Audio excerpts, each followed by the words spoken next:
You're listening to the Ask Drone U podcast. You ask, we answer your drone questions. Whether you're here to turn your passion into profit or you simply fly for fun, we're a community of learners and teachers who aspire to achieve greatness. We are Drone U.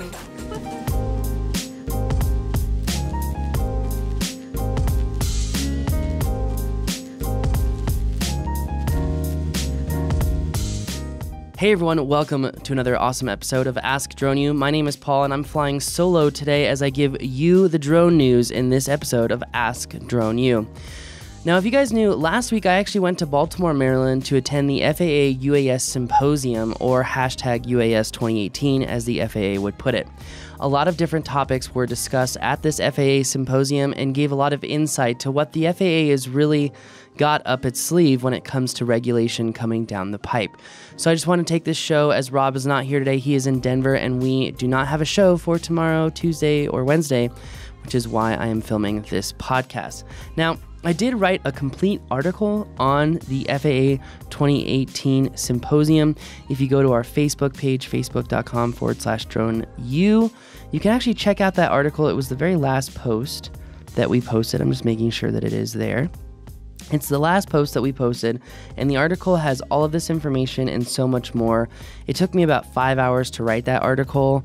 There's just so much information in there. It's absolutely insane, but make sure to check it out because it really goes over everything from remote ID to BVLOS waivers to complex waivers, Section 336, and so much more. So make sure you do check out that article. As I'm on the Facebook page right now, I can see that, yes, it indeed was the very last article that was posted. So make sure you go check that out. But I wanted to talk about a few things. As we just recently did an episode concerning enforcements, it's really come to my attention that maybe the FAA will come up with some other way to conduct enforcements. Now, a lot of regular FAA or older FAA guys or people who have just really been in the aviation industry for quite some time will tell you the FAA is all about compliance. The compliance philosophy of enforcements came out of the fact that they used to actually be very aggressive in enforcements when it came to manned aircraft. That changed, I don't know, maybe 20 or 30 years ago in regards to the compliance philosophy.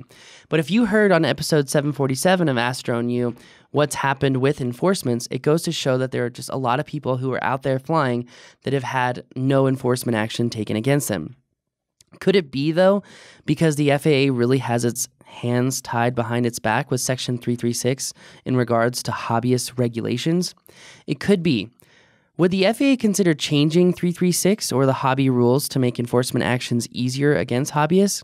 Quite potentially, as the topic did come up during the FAA 2018 Symposium. That's right, we may be seeing 336 just literally fly out the window. Hobbyist regulations may end up changing here in the future. And with a lot of hobbyists, waving their hands up in the air, I'm wondering how many people are really going to care. Because, in all honesty, with the lack of enforcements, is it too late for the FAA to change the hobbyist rules governing drones around the country? Well, it's something that they are trying to figure out themselves.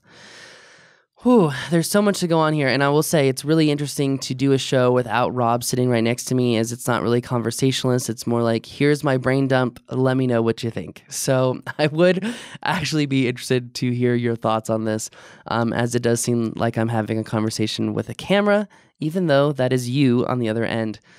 In addition to Part 336, and when they talked about Part 336 and hobbyist regulations, it was during the remote ID session, which was one of the first sessions that I attended as I flew in late Tuesday afternoon into BWI Airport. Now, this session on remote ID really was interesting for me because I've not been a big fan of remote ID. I'm really against regulations in general. In addition to that, I don't think remote ID is going to provide a big enough benefit to the community as a whole. But after this remote ID session, I've really been thinking to myself, maybe remote ID is a whole lot bigger than me and small-time videographers, producers, directors, DPs, and even small-time drone mappers, because remote ID in the eyes of the FAA is really the way to the future.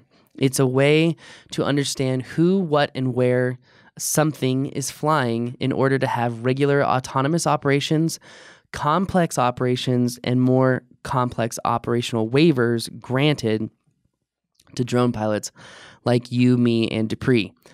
Now, that being said, with these complex waivers in BVLOS, they're really not giving out a whole lot of waivers at all. In fact, in that article, I posted that currently there are only 14 flying over people waivers. Flying at night seems to be the most popular waiver to acquire. Now, that being said, it's really interesting because if you actually go through the stats, you have a 1 in 35 chance of having your waiver granted by the FAA. The FAA did say that over 70% of these waivers were denied because of a lack of information.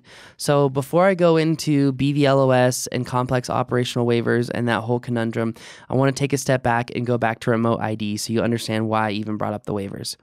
The FAA sees remote ID as the way to allow for more waivers. I'm not talking airspace authorizations here. I'm talking complex waivers. Waivers to fly at night, beyond visual line of sight, flight over people. Right now, there's currently no system to really handle all of these waivers and exemptions, as you are currently aware. And I'm using the term waivers and exemptions really unilaterally because for people who are not familiar with the drone industry, they understand that you're kind of exempt from the law, whereas everyone who's in the drone industry, they understand the term waiver. It seems, kind of simple. But anyway, that being said, the FAA sees remote ID as how to locate what drones are in the sky so these autonomous BVLOS operations can take place.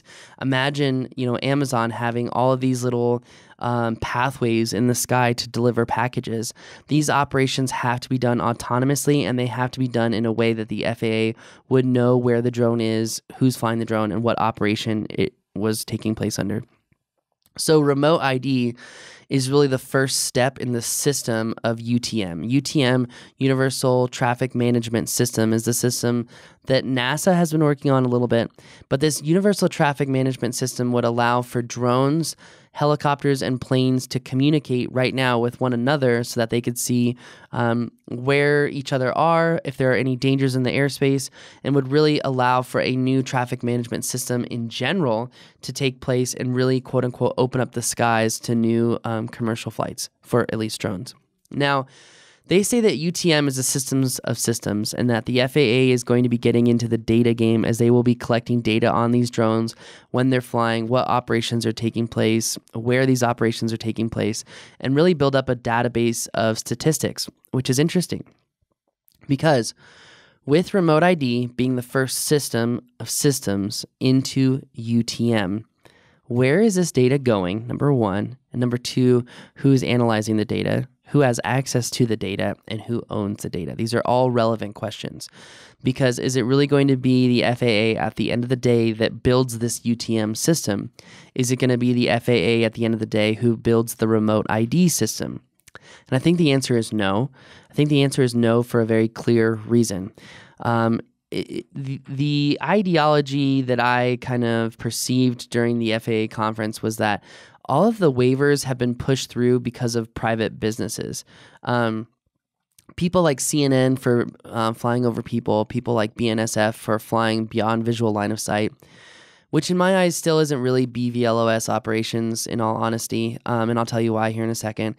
But these commercial entities have spent hundreds of thousands of dollars. They've been paying lobbyists and lawyers to really go knock down the FAA's door and figure out how to work with them and make them feel comfortable and gain data so that they can make quote unquote safe decisions for operating UAS in the airspace. Now, we haven't gotten very far in the BVLOS operational waivers, and we haven't gotten very far in flight over people operational waivers, as there are only 14. Would this data provide a system to have more complex waivers? Maybe. Would this data provide clarity on drone operations that are going on as a whole? Maybe, but we already know there are 8 million drones flying around the sky, and very limited safety issues going on currently. Now, could that increase? Maybe potentially. Now that the news is out, the FAA enforcements are very low. So going back to it, remote ID is one of those things where your drone would broadcast a remote identification number like a license plate. And that information would essentially just be up in the air as of what some people have kind of alluded to. Right now, if you have a DJI drone that was sold in Q3 of last year up until now, your drone already has remote ID. If you've updated your firmware, your drone already has remote ID, and you can turn it on. The whole point of remote ID, beyond being the first system of systems and for the FAA to know who, what, and where is flying in any given time, the other point of remote ID is to allow law enforcement to see what type of drones are doing what type of operations. They want to have some way for enforcement to be easier. They want to have some way for law enforcement to be able to see a drone, let's say above a parade, and know whether it was a legitimate operation or not. So that's kind of also why the FAA recently put out the whole "you should wear a high-vis vest," which if you do, great on you. You're an awesome drone pilot, but you probably won't be seeing me in a high-vis vest anytime soon when flying my drone, because as much as the FAA wants drone pilots to turn into construction workers with these high-vis vests and the helmets and remote ID and all of this, there is, in my opinion, an advantage to being a little bit clandestine in your operations. Number one is really with people. You can get some weird people out there who really think that no matter what, drones are going to kill the world and it's going to be the forthcoming or whatever, and it's going to ruin everything. So there are times when being clandestine with your operations really does benefit the operation as a whole, including the people on the ground. So once we get past Fox News saying that drones are peeping Toms and every other weekend broadcast, it's going to be difficult to normalize these operations, which is something that the FAA even mentioned during the luncheon on the second day. You know, they talked about Intel doing these big drone light shows and the big drone shows, and how entertainment is showing people around the world how drones can be used for good. They want to be a proponent for that. They want to take that further so they can normalize these drone actions. With remote ID giving law enforcement an opportunity to see these actions, I think it will provide more value, but I wouldn't expect remote ID to become law anytime soon. As you guys know, it takes multiple years for the FAA to really get anything together. And here we are, 4 or 5 months before August 31st when the recency exam comes live again. So it's going to be really interesting, number one, to see how many people take the recency exam and remain pilots. And number two, it's going to be interesting to see if the system changes at all from the FAA. So going back to it, remote ID, different companies had different ways of showcasing how remote ID could be worked. As you guys understand, DJI already has a remote ID system that works right now. You can use DJI's system Aeroscope to see any remote identification coming off of a drone. Some people have said, well, it's not a perfect system. It can be hacked. Anything can be hacked. If you download a program called Kismet, Kismet, get a big Wi-Fi antenna for your computer, you can actually see a drone turn on within a couple hundred feet of you, just like how Aeroscope sees drones come on. That information is already broadcasted over the command and control link. So information like the drone identification number, the pilot's communication. So when we saw it, it was an email. Sometimes if you have your phone number in there, though, I'm guessing that could be in there as well. In addition to, it shows the location of the drone and location of the operator. In addition, it shows you the roll, pitch, and yaw information on the drone as well. So remote ID is, in the eyes of the FAA, going to open up the skies for these more complex operations because they have a way to identify vehicles in the sky. So they believe it would open up high altitude operations, delivery operations, BVLOS operations, and be the first system of systems for the UTM. Now, I will say really quick, taking a step back from everything, in previous years, the FAA has kind of had this attitude like, we're going to figure it out. Washington will figure it out.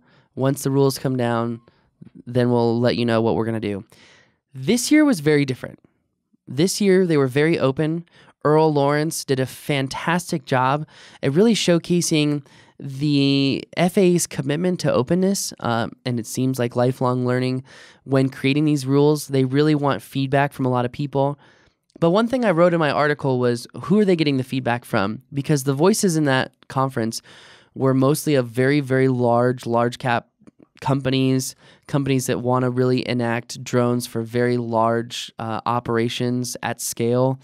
In addition, lots of lawyers and lobbyists just trying to figure out how to navigate the world of the FAA right now, because even though they say, well, you can get this waived and you can get that waived, the chances of that happening are 1 in 35. So there's a large opportunity for lawyers to master what is working and what isn't working to help other companies navigate this whole cluster as well. So my question is, are they listening to the right audience? And as one of my friends said, who works for a government agency, he's like, you got to look at it from the FAA's eyes. Who's going to provide the most value and the most knowledgeable information rather than just spouting off information at a conference? So it makes sense that the FAA would, listen to these large players who are spending a lot of money and a lot of time helping essentially the FAA figure out how to do its own job. I get that. But what I would like to see next year, in addition to this, we are willing to help, we're listening to you attitude, is a small business panel at the next FAA conference, because I believe that could really help people out. That could really help small business owners feeling like they're getting heard.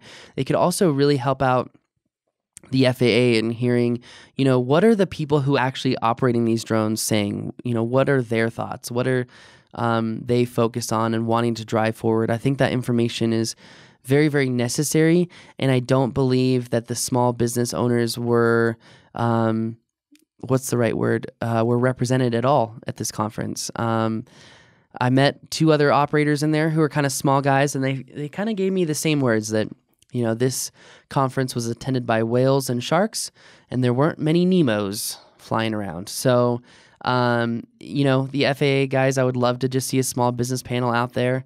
I'm kind of shocked I didn't see anyone from the AMA there, as they were talking about, removing the 336 rule. They said nothing is happening right now, but we are in discussions about changing that.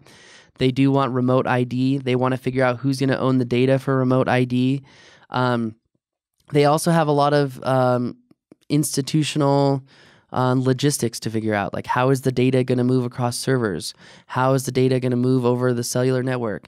How are they going to store the data? Who's going to have access to the data? There's a lot of stuff that still has to be figured out, and I think that's why it's important to go to these conferences. I will say too, I wasn't really happy with how AUVSI handled the conference. There were a lot of really simple things that could have been done a lot better. Like, for example, not having an $800 or $700 price point for attendees. I think that's why you saw who was in attendance, is because of how expensive it was. I think it's something that should be open to more operators, as the FAA is a government agency, and I understand that there's a huge influx of UAS, and this could be overwhelming, but you've got to give the people a voice, especially in the United States. So lowering that price point, that barrier to entry, I think would really help out. I also think that the head of PR should approve people's press passes when they fill them out, because that costs us like $400 for being 2 weeks late on letting us know, yeah, you can come and film. Thanks. So anyway, I think I'm going to hold off on the BVLOS waivers and the flight over people waivers for the next show, just because I really want to give you guys a brain dump, a rundown of what happened, because so much happened at that conference. It's absolutely insane. So thanks for listening. I know these shows are going to be a little bit quick, a little bit of rambling, because it's just me, no one here to keep me on task. Sorry, Rob. But the next show, we're going to be talking about BVLOS and complex waivers. What are we really seeing in these waivers? When will the waiver process speed up?